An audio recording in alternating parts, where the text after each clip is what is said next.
সম্মানিত প্রিয় হাজিরিন, আল্লাহ রাসূল সাল্লাল্লাহু আলাইহি ওয়াসাল্লাম একটি ঘটনা বর্ণনা করেছেন। হযরতে আব্দুল্লাহ ইবনে ওমর রাদিয়াল্লাহু তাআলা বর্ণিত, আল্লাহর নবী বিশ্ব নবী জনাবে মুহাম্মদ রাসূলুল্লাহ সাল্লাল্লাহু আলাইহি ওয়াসাল্লাম ইরশাদ করেছেন, আল্লাহর নবী বললেন যে অতীত জামানায় 3 ব্যক্তি অর্থাৎ বনি ইসরায়েলের ভিতরে 3 জন ব্যক্তি পথ চলতেছিলেন, মরুভূমির পথ।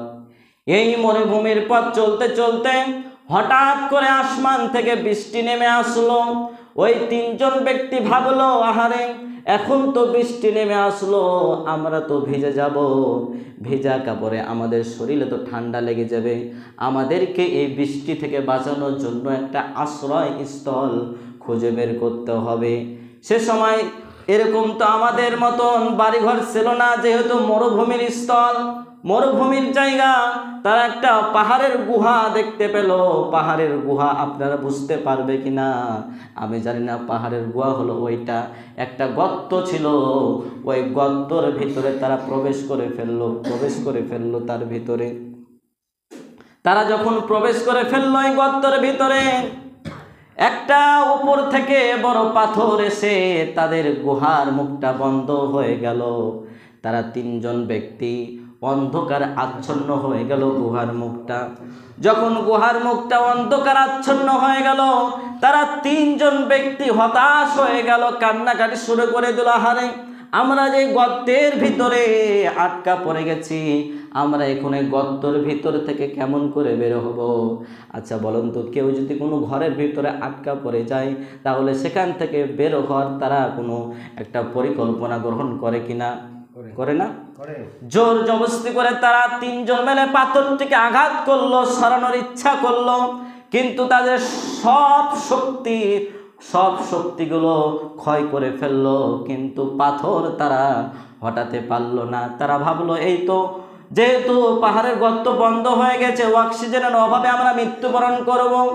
একজন ব্যক্তি আরেকজন ব্যক্তিকে ডেকে বলল, ও ভাই দেখো তো আমরা অতীতে কোনো ভালো কাজ করেছি কিনা, ওই যদি আমরা কোনো ভালো কাজ করে থাকি তাহলে তার ওসিলা দিয়ে আল্লাহর কাছে দোয়া করো, হয়তো আমরা সেই ওসিলা দিয়ে দোয়া করলে আমরা এই পাহাড়ের গর্ত থেকে মুক্তি পেতে পারি।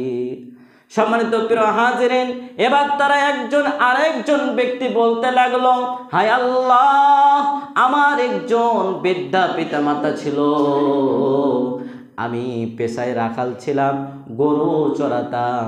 আমি গরু চড়িয়ে যখন বাড়িতে আসতাম, তখন আমি বাড়িতে আসার পর দুধ দহন করার পর আমি সর্বপ্রথম আমার বৃদ্ধা মা বাবাকে আমি খাওয়াতাম, তারপর আমার সন্তানকে দিতাম। হায় আল্লাহ, আমি একদিন ঘটনাক্রমে আমি যখন গরু চড়াতে চলে গেলাম, দূর প্রান্তে চলে গেছি, কিন্তু সেখান থেকে আসতে গেলে অনেক সময় হয়ে গেল, সন্ধ্যা নেমে আসলো, অনেক রাত হয়ে গেল। ঠিক তখনও আমি সেদিনকার মতনই দুধটা দহন করলাম এবং আমার মা বাবার ঘরে গেলাম, দেখলাম আমার মা বাবা ঘুমিয়ে গেছে। আমি চিন্তা করলাম, যেহেতু মা বাবা ঘুমিয়ে গেছে, আমি তাদের ঘুম ভাঙানো ভালো মনে করলাম না। এর আগে আমি সন্তানকে দুধ পান করাতেও ভালো মনে করলাম না, অথচ আমার সন্তানরা আমার পা ধরে ধরে কান্না করতেছিল দুধ খাওয়ার জন্য।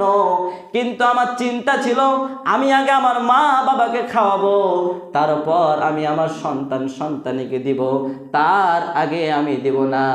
যখন আমার মা বাবার ঘুম ভাঙলো, তারপর আমার মা বাবাকে দুধ খাওয়ালাম, তারপর আমার সন্তানকে দুধ খাওয়ালাম, তারপর আমার স্ত্রীকে দুধ পান করালাম, তারপর আমি নিজে খেলাম।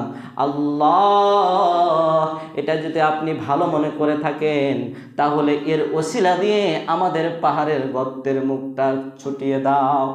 সঙ্গে সঙ্গে 1 ইঞ্চি পাথর সরে গেল, কিন্তু যত ইঞ্চি ছড়ল সেটা দিয়ে আবহাওয়া বাতাস আদান প্রদান হচ্ছে, যাতে তারা বেঁচে থাকতে পারে, কিন্তু ওই পাহাড়ের গর্ত দিয়ে তারা বের হবে না, মানে অতখান্তিক হয়নি, ফাঁকা হয়নি।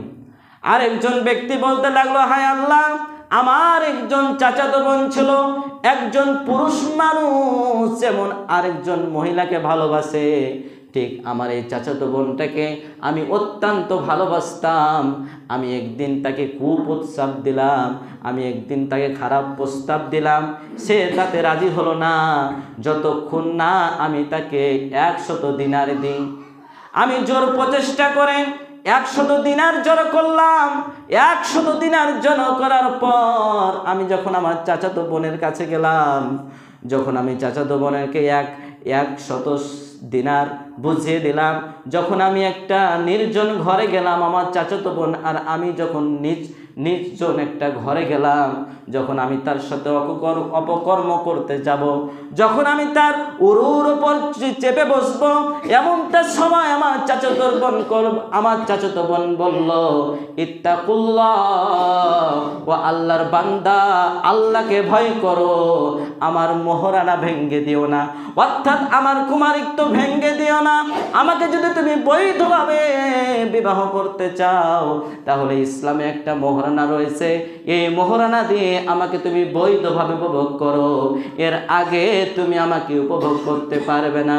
তাম পৃথিবীর ভিতরে আমার মা বাবা যদি এই ঘরের ভিতরে আমাকে দেখতে না পায়, আমার ভাই বোন যদি এই ঘরের ভিতরে আমাকে দেখতে না পায়, তাহলে আমার আল্লাহ আমাকে আর তোমাকে দেখছে।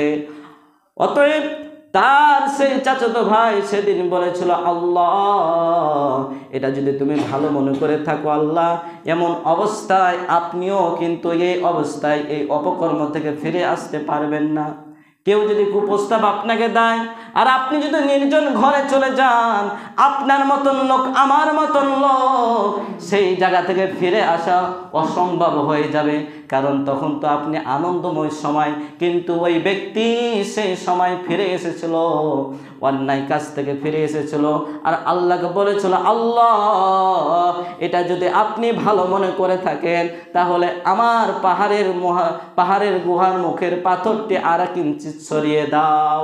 আর কিঞ্চিত সরে গেল, সঙ্গে সঙ্গে আর কিঞ্চিত ফাঁকা হয়ে গেল, কিন্তু যত ইঞ্চিত ফাঁকা হয়েছে পাথরের গুহার মুখটা, তারা সে থেকে বের হতে পারবে না।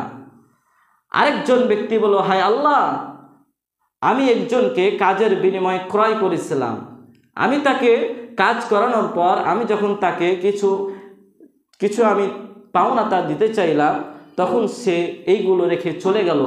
আমি তার পাওনাগুলো দিয়ে ছাগল কিনলাম, ছাগল কেনার পর আমি পালিত করলাম, পালতে পালতে এক সময় অনেকগুলো ছাগল হয়ে গেল, মাঠ ভর্তি হয়ে গেল। আমি তার এই ছাইগুলো বিক্রি করে রাখলাম, দাসী রাখলাম। এমন তো অবস্থায় একদিন ওই ব্যক্তি ফিরে আসলো আর বলল, ও আমার মালিক, আপনি আমার সেই পাওনা দিক ফিরিয়ে দেন, যেই পাওনাগুলো আমি আপনাদের কাছে পাই। সে সময় তিনি বলেছিলেন, আল্লাহ, আমি তোমাকে ভয় করে আমি বলেছিলাম যে ওই যে দেখো রাখাল এবং ওই যে দেখো সব বকরিগুলো রয়েছে, ছাগলগুলো রয়েছে, সব ওইগুলো তোমার, তুমি সব কিছু নিয়ে চলে যাও। সে বলল যে তুমি কি আমার সঙ্গে ঠাট্টা করছো, বিদ্রুপ করছো? আমি তো তোমার কাছে সামান্য কিছু পেতাম। তিনি বললেন, না, আমি তোমার টাকা দিয়ে আমি রাখাল কিনেছিলাম, আমি ছাগি কিনেছিলাম, এখন বাড়তে বাড়তে অনেক হয়ে গেছে, তুমি সব নিয়ে চলে যাও। আচ্ছা, আমার এবং আপনার মতন লোক যদি কারো টাকা দিয়ে এইগুলো পালন করত, তাহলে কি নিজ ইচ্ছায় ফেরত দিত? কিন্তু সে ব্যক্তি আল্লাহকে ভয় করে, ইত্তাকিল্লাহ, আল্লাহকে ভয় করে এইগুলো ফেরত দিয়েছিল, এবং সঙ্গে সঙ্গে পাহাড়ের গর্তের মুখে যে পাথরটি আটকে ছিল সম্পূর্ণ সরে গিয়েছিল। এই সরার কারণে তারা মুক্তি পেয়ে গেল। অতএব আমরাও যদি কোনো ভালো কাজ করি, আমরাও যদি কোনো ভালো কাজ করে থাকি, আর আমরাও যদি এই ওসিলা নিয়ে দোয়া করি, আল্লাহ তাআলা আমাদের এই দোয়াগুলো কবুল করবেন। কিন্তু আমরা কয়জন গায়ে হাত দিয়ে বলতে পারবো, আল্লাহ, আমি অমুক জিনিসটা আল্লাহকে সন্তুষ্টির উদ্দেশ্যে করেছি? পারবে, অনেক লোক আছে, কিন্তু অধিকাংশই লোক বলতে পারবে না যে আমি অমুক কাজটা করেছি।